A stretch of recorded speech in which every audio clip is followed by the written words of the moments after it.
Today we'll talk about 12 Rules for Life by Jordan Peterson. First rule says, stand up straight with your shoulders back. Basically, by learning the rules of interaction, we gain a better understanding of our responsibilities and our rights, which then helps us operate our lives much better. Adding to that our posture impacts our emotion impacts our thoughts generate our decisions create our life. Imagine with me, if we're around a person who is a bully or doesn't necessarily have the best interest of the people around them in mind, they are far more likely to pick a person who seems lost in terms of social rules.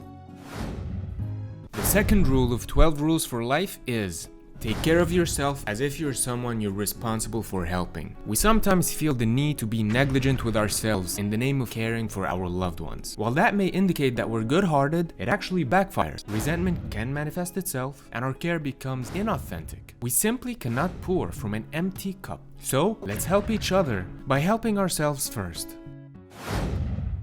The third rule of 12 Rules for Life is make friends with people who want the best for you. We sometimes think that it's just a dream, a luxury, to have friends that are good for us. Well, it's actually our responsibility to choose friends that are good for us. What are the characteristics of those friends exactly?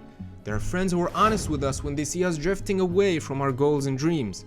There are also friends who are supportive and encouraging when they see us putting in work, trying to improve our lives. And lastly, there are friends who would be inspired and improve if they see us improve. Well, what about those others that don't want the best for us? They're often friends who've selectively dropped responsibilities in their lives, and seeing us improve reminds them of their shortcomings. Remember, the spirit of cynicism and helplessness spread, as well as the spirit of hard work and productivity.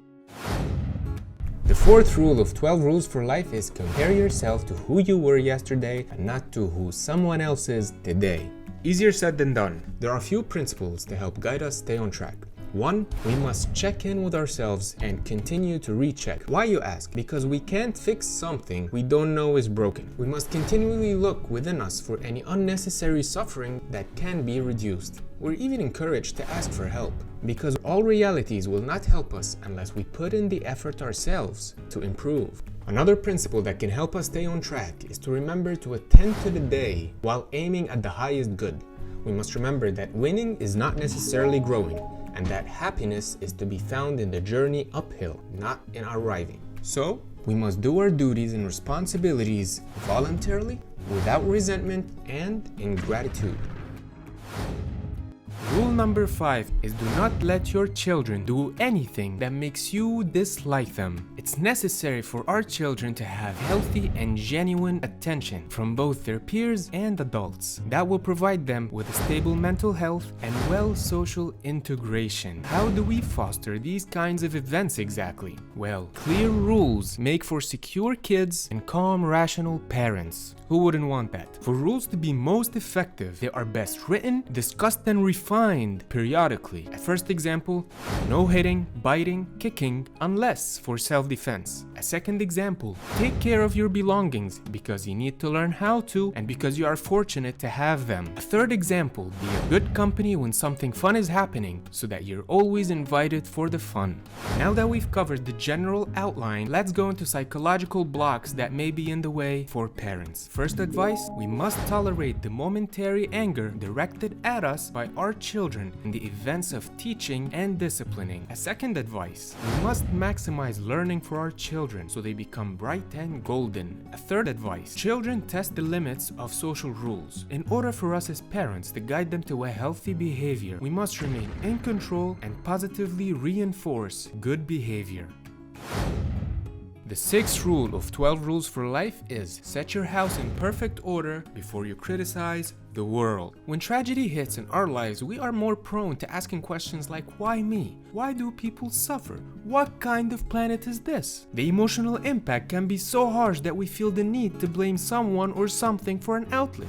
These states of mind uncared for can impact our behavior in things like retreating to ignorance, pursuing mindless pleasures, even escaping by demonstrating general weakness. Now that we went over the problem, let's talk about solutions. How can we propel ourselves out out of this dark pit? Well, the most effective way to make the world a better place is to take total responsibility of our life experience, our emotions, our thoughts, and our actions. Once that happens, our suffering will tremendously drop, because now we have something to do about it. So let's do something today that our future selves will thank us for it, because we deserve it. The 7th rule of 12 rules for life is pursue what is meaningful, not what's expedient. The irrefutable fact is that we all have to work in life as a foundational stage to survive and as a successive stage to find meaning. While surviving is becoming increasingly easier, the majority of us is now contending with finding meaning. We sometimes try to find meaning in pursuing pleasures, but that route has been proven to be continually fleeting, inexhaustible, and in some cases, degenerating. On the bright side, however, pursuing things that are sustainable to self, enhancing of others, life, and the future can bring much greater rewards and are much more satisfying than doing easier things that have less meaning. I'm a big believer in breaking things down to small steps, so a simple guide to pursuing something meaningful is to improve something immediate and doable in our environment that we could still be proud of. Here's a poetic inspiration for you. Meaning is the place where we are guided by love and speaking the truth. The 8th rule of 12 rules for life is tell the truth, or at least don't lie. The most dangerous lies aren't the ones we tell others, they're the ones we tell ourselves. That usually happens when we are disconnected from our purpose. That's when we are stubborn to change, even though we know we're on the wrong path. So, what are practical things that we can do to stay in truth and keep connected with our purpose? 1. What's purpose? It's a big word. What do we want in life? What do we want this year, this week, this hour? For example, my purpose recording this video is to enjoy recording it and provide thought-stimulating ideas that you may find valuable. 2. We then observe how we behaved and evaluate that. After I record this, I'm gonna watch it, and I may notice moments where I was in close alignment with my purpose and moments where I wish I was in closer alignment with my purpose. Having a framework built on truth and purpose can make our progress more exciting, and we can continually envision the future and move towards it. So, let's live in truth and constantly check and recheck that we are. And I quote, "Every bit of learning is a little bit of death and rebirth of something better. To stay connected to the truth is to bring forth the most habitable reality into being." The 9th rule of 12 rules for life is assume the person you're listening to knows something that you don't. A good conversation is a tool of organizing the mind, thinking, and learning. It can help us reposition ourselves in better and better ways in the world. A conversation that seeks the truth is inspiring, engaging, and meaningful. It's a conversation where we're stable enough to feel secure, but flexible enough to transform. It's like listening to good music. As Jordan puts it, it's when our souls connect. Remember, continually seeking knowledge is the highest form of wisdom. The 10th rule of 12 rules for life is be precise in your speech. You may be thinking, everything is interconnected, why be precise? It helps us maintain trust and harmony between each other. We sometimes hide things in the fog. We may rationalize that they aren't important or they are uncomfortable to mention. The more vague we are, the more things bleed into each other, and our world becomes more complex. Our imagination is actually so powerful that leaving things in the fog becomes more burdening than bringing them into light. Like the wise saying goes, discipline may weigh ounces, but regret weighs tons. On the other hand, being precise is a form of honesty. It can kickstart the journey of healing, improving, upgrading, ending with a quote. Don't hide baby monster under the carpet because it will grow in the dark, jump out and devour you. Truthfulness will render your life simpler. The 11th rule of 12 rules for life is do not bother children when they are skateboarding.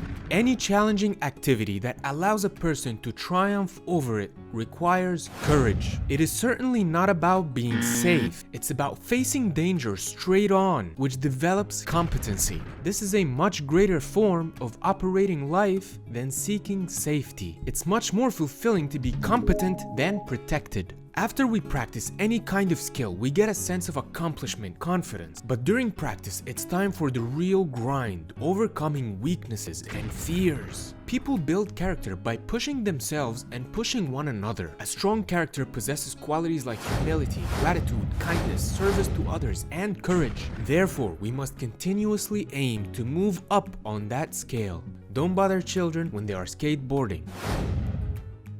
The 12th rule of 12 rules for life is pet a cat when you encounter one on the street. While competition is for the advancement of different aspects of our lives, cooperation is for security and companionship. If not for our limitations as human beings, we would have no stories. For example, most of us find babies to be cute and adorable not only because they are, but because of their fragility and limitations. Another example is Superman and all the superheroes have at least one limitation. Otherwise, they would be too boring and they would have no story. It seems to me that this rule is about bringing everything together. Yes, we need rules for predictability, advancement, and to avoid chaos. But we need to balance that out with connectedness, compassion, and meaning. Pet a cat when you encounter one on the street or at home. The 7 Habits of Highly Effective People was recommended to me by one of my bosses. He told me that he read it over 25 years ago, and every time he rereads it, he learns something new and in greater depth. That motivated me to read it. Before we speak about any of the habits, we have to speak about the foundation for the habits, the paradigm, our model of the world, how we see things. Think of a tree. Our paradigm is the roots. The soil is our environment. The water and the sun are the habits and behaviors that nourish these roots. So if the tree is lacking water and sun, the roots will suffer. If the soil is not supportive, the roots will not be able to support a strong tree. So every component impacts the other for overall success. Now that we got the tree analogy out of the way, let's talk about the paradigm more. Do we value qualities like hard work, humility, integrity, and other principles that provide lasting success and enduring happiness? Or is our model of the world valuing things like quick fixes, manipulative techniques, and social image? I come from a family where the divorce rate is so high. More than 50% of my uncles and aunts are divorced. So I grew up observing and learning all the behaviors and habits that would lead somebody to be divorced. For me to create a paradigm shift, I have to immerse myself in books about relationships and surround myself with people who are in successful and long-lasting relationships. I have to observe their behavior, their habits. So my old paradigm, courage meant arguments and fights. In my new paradigm, courage means service and leadership. In my old paradigm, patience meant complacency. Just sit back and do nothing. In my new paradigm, patience meant understanding and being a little bit more compassionate. So by doing that, I'm able to achieve a paradigm shift, adjusting my model of the world. So what are major goals that you have in your life that you think require a paradigm shift? Let's talk about habit number 1, being proactive. Naturally, we are highly emotional creatures. We respond to emotions way more than we respond to logic. But if we react every day to things that come up, in 10 years, we will not have accomplished any of our goals, because goals require focus and dedication. When I was a little younger, I would go out for drinks frequently. Stay up late, wake up with a hangover and no energy. While it was fun, I had close to no long-term goals. If you ask me now, I prefer to work out, do something productive, have a meaningful conversation, and these are in alignment with my current goals. I'm practicing subordinating my emotions to my values. How can we work out that muscle to increase our inner strength and inner freedom? Well, the book talks about types of meditation. 1, you can project yourself as a third person in the corner of the room and observe your thoughts, your feelings, and your behavior. Is it in alignment with your values, or is it just chatter? And that puts us on the path to increasing our awareness and having more ability to subordinate our emotions to our values. A couple of years ago, I had a new job as a cost estimator for custom designs. I had a lot to learn, and it was overwhelming. What I did was I would take a 1-minute break every hour and meditate, observe my thoughts and focus on my breathing. Instead of getting frustrated and being overwhelmed, it allowed me to refocus and realign. So, are you being proactive, and are your daily activities in alignment with your values and goals, or are you reacting to the environment? The second habit is goals. They are the inner guidance system. Pursuing our goals will lead us to achieve our highest values. So even if we don't achieve the exact specific goal, we're gonna be in much closer alignment to our values, and we might discover even bigger and more meaningful goals just because we attempted to pursue this goal of something we want or we think we want. If you want to have more psychological peace, make it a goal and pursue it. If you want to start your own side hustle, make it a goal and learn everything about it. Only 2 months ago, I started reviewing my goals every day. Before that, my day was like a feather in the wind. I was ineffective, unfocused, waiting for things to click. Once that I learned that I need to write down my goals and read them every day, I'm alert. I just have this much more passion and certainty. I really encourage you to do it. And if you already are, you know how much difference it makes. Many people have these grand plans that they never act on. There's a lot of inner fear, psychological paralysis that grab hold of us, and we start to rationalize. We don't even know that it's fear. We just, no, I'm not gonna do it. It's not worth it. It's not gonna happen. My friend did it and it didn't work out, so I'm gonna be smart and not do it. That's what happens. That fear being rationalized by the mind to protect us. Execution is a mindset. It's not just a plan. You do it because you value it. Fear is not enough to stop you. People need you to accomplish your dreams and goals. If you don't do it, who's gonna do it? If somebody else does it, they're not gonna do it the same way that you will. So we have to plan our goals, we have to review them every day, and we have to execute on them every day, even if it's tiny steps. This way we keep the flame on. So what happens if we don't plan our goals, write them down, review them, and execute on them? We live a life by default. What's a life by default? It's what everyone's doing. Instead of us steering the wheel of our lives, we just become passengers in somebody else's life. If you make it a goal, the chances of it happening significantly increases. If you review it every day, it's gonna take place inside of you. And if it took place inside of you, it's gonna happen on the outside. It's gonna rewire our brain when we review it every day, and it's gonna make accomplishing that goal much more easier. So keeping the end in mind, I like to imagine when I'm 90, sitting on my rocking chair, looking back at my life, feeling proud. What is it exactly that I'm proud of? And whatever I imagine, that's what I need to set as a goal. And ask myself, did I do well? Is there something I can improve tomorrow? So what things that you want in life, that you can start making them goals and take steps every day to achieve them.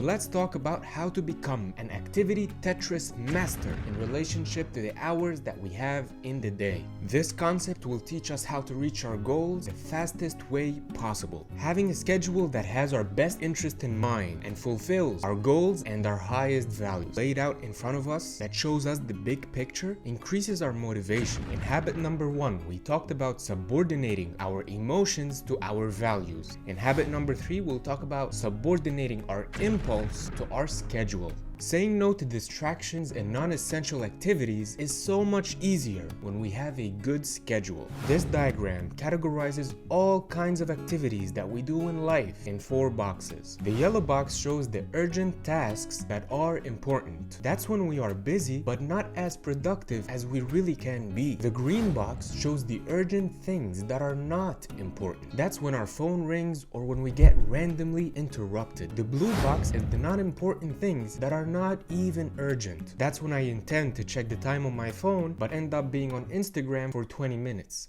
The red box is activities that are important but not urgent. Because they are non-urgent, we forget to do them, even though they have the highest positive impact on our lives. To achieve our goals fast and get the most out of our days, we want to reduce the amount of time we spent in the blue box and the green box and have a tight control on the tasks of the yellow box. It may feel busy spending time in the yellow box, but it's not our most productive time. And we want to spend most of our time in the red box. That's when we take care of our health, plan our goals and strategize them, attend to the most important relationships we have in our life, and execute and take big actions on them. Before I read this book, I would feel guilty taking care of myself and my personal life, and instead spend time doing random things with people. Until one day, I read the story of the poor farmer that found a golden egg in the geese nest. Of course he was suspicious, and he took it to a professional jeweler to confirm whether it's real or fake. Turns out it was 100% pure gold. The farmer was ecstatic. He could not believe his luck. The next day, he goes to the nest and he found another golden egg. He said, "I cannot wait another day. I'm gonna cut the goose open and get all the golden eggs." And that's what he did. To his ignorance, There were no golden eggs inside the goose. What we don't realize is we are the goose that produces the golden egg, and we must take good care of our health, plan for our goals, and attend to our relationships daily and prioritize it on our schedule. We want to live a life by design, not by default. I find when I make a list of the 3 to 5 most essential things I need to get done in my day, if I'm able to check them all off at the end of the day, it's a great victory. If not, then I ask myself, what distractions came up that prevented me from checking off all of the items on the list? Just by becoming aware of it, I have a better chance of making a better choice the next day. I also keep an hourly log. This keeps me honest because I'm able to see what I did every hour during the day, and it allows me to adjust, improve, and find better ways to make use of my day. So, were you like me, feeling guilty when you wanted to take care of yourself and your personal life but ended up responding to the randomness of the day? Or do you have a different scheduling system that is effective and works for you well? I would love to read your insights. Socializing in any form is leadership, so we must learn the emotional bank account concept that bonds together any relationship. We can make deposits in those bank accounts by showing kindness, respect, trust, and reliability. This way, when it's time for cooperation, there's plenty of positive emotions to work with. On the other hand, we can make withdrawals from these accounts and drain them with little acts of disregard, disrespect, and judgment. When the time comes for cooperation, there will be no positive emotions in the account to work with. So if you find that I'm providing you with valuable knowledge and giving you positive emotions, give me one of these and drop me a comment saying this is golden. One day I was working from home and forgot that I had a meeting in the office which was an hour away. Once I realized, I texted my boss apologizing, saying that I forgot and that I will be an hour late. I changed my clothes, jumped in the car, drove an hour, and got into the meeting an hour late. We discussed the meeting content for 2 hours, finished the meeting, and I'm prepared for some kind of warning. To my surprise, she had a completely different mindset than what I'm used to. She said thank you so much for leaving what you were doing and making it to the meeting this fast. That's a huge deposit. Now I'm even more ready to go the extra mile working under her leadership. So do you have a story where somebody surprised you with their high character and ended up inspiring you? Let me know in the comments. As an individual that interacts with people, you are a leader and you must be aware of all types of interactions. First, we have the win-lose. It means I win and you lose, and it's the outcome of a defensive mindset. There's also lose-lose. It means nobody's gonna win, and it's an outcome of 2 defensive mindsets getting together. Then we have a lose-win. That's when I lose and you win, and it's the mindset of trying to please and appease. Then there's win-win, and it means mutual benefit by finding ways that both parties end up with a win. There's also win-win or no deal, which we'll talk about. And lastly, there's win, which means I win, I just want to get what I want, and nothing else matters, which is the default for most of us without being aware of these approaches. Which one is the best depends on the environment, but we must always aim for win-win. That will allow us to achieve our goals in the most sustainable ways. The mentality of the win-win is abundance mentality. It means there's plenty for both of us if we both work together in a mutually beneficial way. Win-win or no deal is a good option. It means I will only go with it if it's beneficial for both of us. But if I get my way and you don't, I will not feel good about it. And if you get your way and I don't, it's gonna resurface at some point. So let's find a third way that will benefit both of us, or let's agree to disagree. This is specifically beneficial because it allows both parties to express their ideas, their wants and needs freely.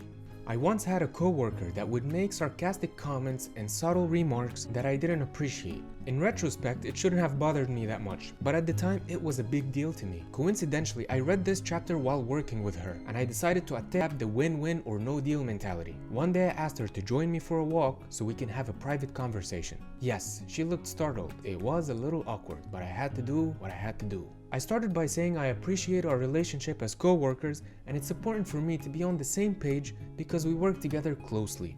But the other day you made this comment, and another day you made such comment, and honestly I don't entirely understand what you intend when you say these things. Are you able to help me clarify? And yes, it was uncomfortable for me and for her. But like I said, you have to do what you have to do. She said that she must have been working on something else and not paying full attention, and that her intentions were not malicious.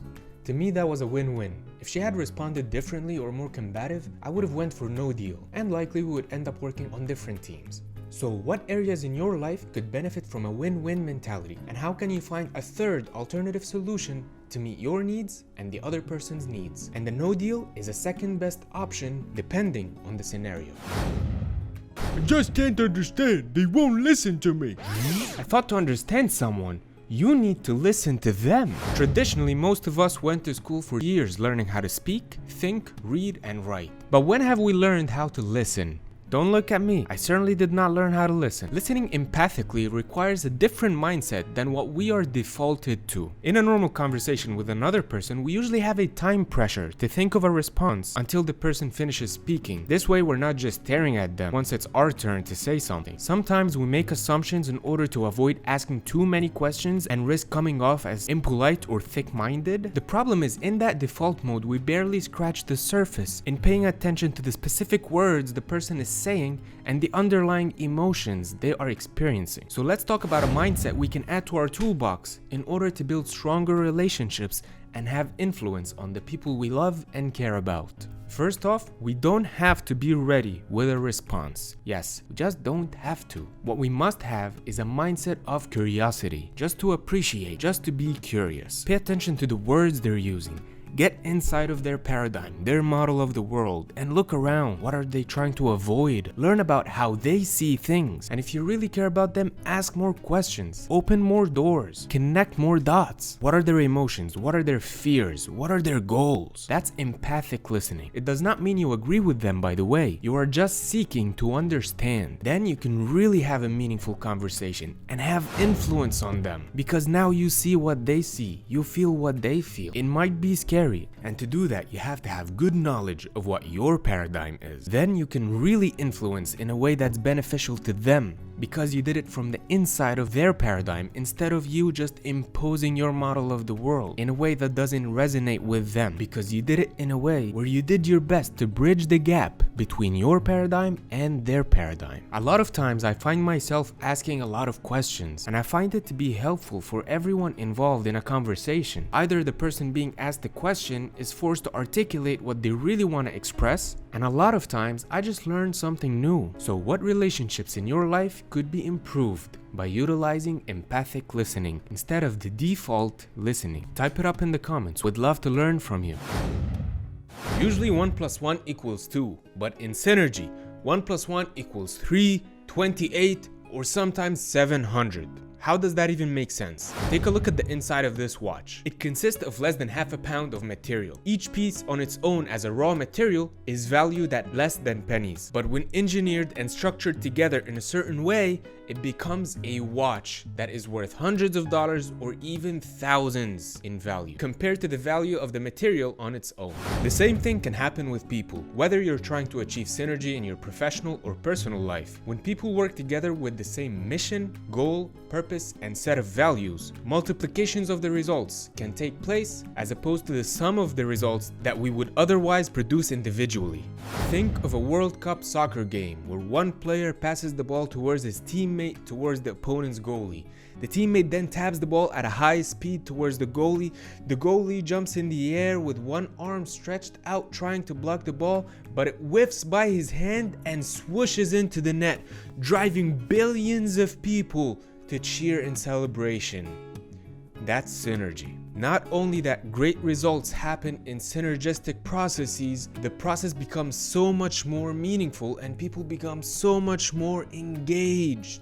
Well, you may be curious now. It's easy to talk about the watch and it's easy to talk about a soccer game. How about real life? How can we achieve synergy in real life? Well, that's a good question because there are principles that need to be in place for synergy to happen between people. We must increase our internal sense of security, openness, and spirit of adventure. All these stem from our unique model of the world, our paradigm, and our values. Without these qualities, we cling harder to external factors of security. If that seems like a lot of work, let me tell you more positive aspects of having synergistic processes with other people. When we are in synergy, everything becomes much more smooth. Communication becomes so efficient that one-word answers can speak words, and eye signals can speak sentences.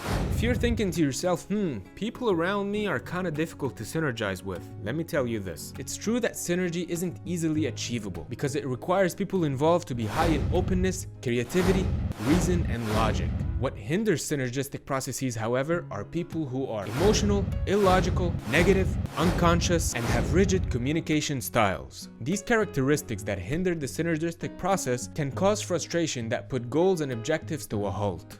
So if you find that you really cannot achieve synergy with people around you, what do? Well, first of all, make sure you take the time to understand their perspective objectively, because sometimes a different perspective is the exact thing that you need. More than likely, if your mission is big enough, you may need teammates that are on the opposite side of the spectrum of creativity and openness. It may seem uncomfortable at first being met with different opinions, but make sure you examine them well and objectively. By doing this, you're still being effective with your resources and doing the best with what you have. Remember that in synergy, there's a lot of hit and miss, and sometimes ambiguous results in the process. For many, that's very unsettling. People who are difficult to synergize with are people who are overly defensive, as this reduces the likelihood of creative exchange between people. We also have to cultivate trust in the other person, as this will allow us to utilize each other's strengths and support each other's weaknesses. When I started my YouTube channel and would tell my friends, many of them would list all the reasons why it's a bad idea. It used to bring me down. However, I'm very fortunate to have a few friends that are high in openness and creativity